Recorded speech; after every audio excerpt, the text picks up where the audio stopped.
तोते और बर्फ की कहानी, दोस्ती का अनमोल सबक। हिमालय की ऊंची चोटियों के नीचे एक सुंदर सा छोटा गांव था, चांदपुर। यह गांव बर्फ से ढका रहता था। सर्दियों के महीनों में चारों ओर सफेद बर्फ की चादर बिछ जाती थी और सूरज की हल्की किरणें उस पर पड़कर पूरे इलाके को हीरा जैसा चमका देती थीं। गांव के पास ही एक छोटा सा जंगल था, जिसमें कुछ पेड़ अब भी हरे थे।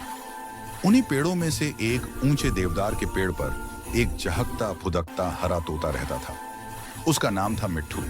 मिट्ठू बहुत बोलने वाला था। हर आने जाने वाले से बातें करता, गुनगुनाता और ठंडी हवा में अपने पंख फड़फड़ाकर नाचता। उसे ठंड से डर नहीं लगता था, क्योंकि वह मजबूत था और हर मुश्किल का सामना करने में विश्वास रखता था।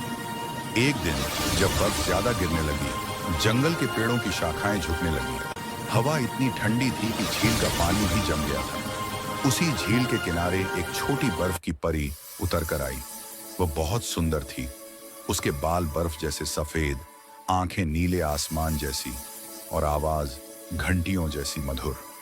मिट्ठू ने पहली बार किसी इंसानी रूप जैसी बर्फ देखी थी। वह डर गया, लेकिन फिर हिम्मत करके बोला, तुम कौन हो? क्या तुम कोई जादूगरनी हो जो सब कुछ जमा देती हो? बर्फ की परी मुस्कुराई और बोली, मैं जादूगरनी नहीं, मैं बर्फ की आत्मा हूं। मैं ठंड लाती हूं ताकि प्रकृति सो सके, ताकि नए मौसम में फिर से फूल खिले। मिट्ठू ने चकित होकर पूछा, तो तुम जो सब कुछ जमा देती हो, क्या तुम सबको दुखी नहीं करती?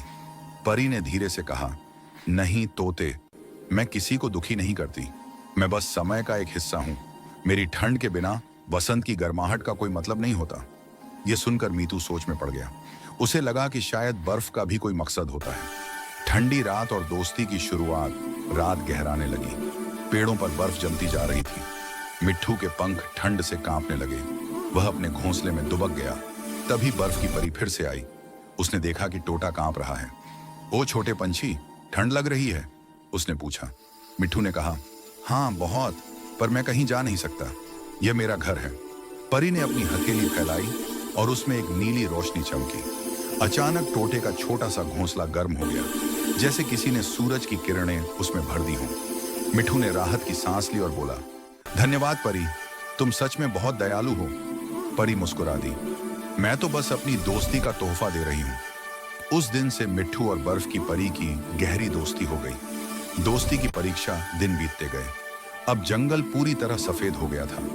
बर्फ की मोटी परत ने सारे बीज और फल ढक दिए थे। मीतू के पास खाने को कुछ नहीं था। परी रोज आती, पर उसके पास खाने की चीजें नहीं थी, क्योंकि वह इंसान नहीं थी, सिर्फ ठंड की आत्मा थी। एक दिन मीतू बहुत भूखा हो गया। उसकी आंखों के सामने अंधेरा छा गया। उसने कमजोर आवाज में कहा, परी, मैं शायद ज्यादा देर तक जिंदा नहीं रह पाऊंगा। परी के दिल में दर्द हुआ। उसने कभी किसी को इस तरह तड़पते नहीं देखा था, पर वह कुछ कर नहीं सकती थी। उसके हाथ में सिर्फ बर्फ थी, अन्न नहीं। वह सोचने लगी, क्या मैं अपनी ठंड से इसे मार दूंगी? नहीं, मैं कुछ ना कुछ करूंगी। उसने अपना जादुई ताज उतार दिया और आसमान की ओर फेंक दिया। अचानक आसमान में बादल हट गए और सूरज की हल्की किरणें बर्फ पर पड़ी। बर्फ पिघलने लगी। नीचे दबे हुए बीज और फल दिखाई देने लगे। मिट्ठू ने जैसे ही देखा, वह उड़कर नीचे गया और थोड़े से बीज खा लिए। उसकी जान बच गई। वह ऊपर देखता हुआ बोला, परी, तुमने तो अपना ताज खो दिया। परी मुस्कुराई। दोस्ती के लिए कुछ खोना पड़े तो वो नुकसान नहीं, उपहार होता है। वसंत का आगमन धीरे धीरे मौसम बदल गया। बर्फ की जगह हरी घास उगाई, फूल खिल उठे। मिट्ठू फिर से गाने लगा, लेकिन अब बर्फ की परी नहीं दिखती थी। वह पिघल गई थी, सूरज की रोशनी में विलीन होकर अपने दोस्त के जीवन को बचाने के लिए। हर शाम मिट्ठू उसी झील के किनारे उड़कर जाता, जहां उसने पहली बार परी को देखा था। वह आसमान की ओर देखकर गाता, तुम ठंड नहीं, जीवन की गर्मी हो। तुम बर्फ नहीं, सच्ची दोस्ती की कहानी हो। गांव के लोग अक्सर कहते, जब मिट्ठू गाता है तो हवा में ठंडी सी मिठास भर जाती है। शायद उसकी परी अब भी कहीं पास होती है। अगर वीडियो पसंद आए तो please like share and subscribe my channel. Thanks for watching. Thank you.